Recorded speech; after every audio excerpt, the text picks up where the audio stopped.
First সেমিস্টারের exam দিয়ে বেরিয়ে ভাবছিলাম কি খাবো, খুব খিদাও পেয়েছিল, তাই আলোচনা হচ্ছিল কে কি খাবে। তিনজনে মিলে ঠিক করার পর চলে এসেছি দোকানে। অরিত্র এখানে নিয়েছে পরোটা, সুমিত খেয়ে আসছে কচুরি, আর আমি নিচ্ছি স্যান্ডউইচ। এইদিকে স্যান্ডউইচ হতে একটু সময় লাগবে, ওই জন্য আমিও অরিত্রর খাবারের ওপর ভাগ বসিয়েছিলাম। তিনজনে মিলে স্যান্ডউইচ ভাগ করে খাওয়ার পর বাড়ি আসার পথে দেখা হয়েছিল প্রিয়মের সাথে। ও হুজুক তুললো ব্যারাকপুরে গিয়ে লস্যি খাওয়ার, আর আমরাও ওর হুজুকে তাল দিতে চলে গেলাম ব্যারাকপুরে লস্যি খেতে। বাড়ি আসার পর মা করেছিল রুটি আর পনিরের তরকারি।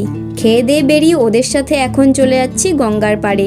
এখানে এসে ওরা আবার ঠিক করলো টক আলুর দম খেতে যাবে। তো ভালো কথা, মৎস্যতলা ঘাট থেকে একটু এগিয়েই আদি টক আলুর দমের দোকানে আমরা চলে গেছি। এসেই অর্ডার দিয়েছি টক আলুর দম আর সাথে সেকা পাউরুটি। কম্বিনেশনটা জাস্ট দারুণ। আর হ্যাঁ, মিনি ব্লগটা ভালো লাগলে অবশ্যই চ্যানেলটাকে সাবস্ক্রাইব করে যেও। টাটা।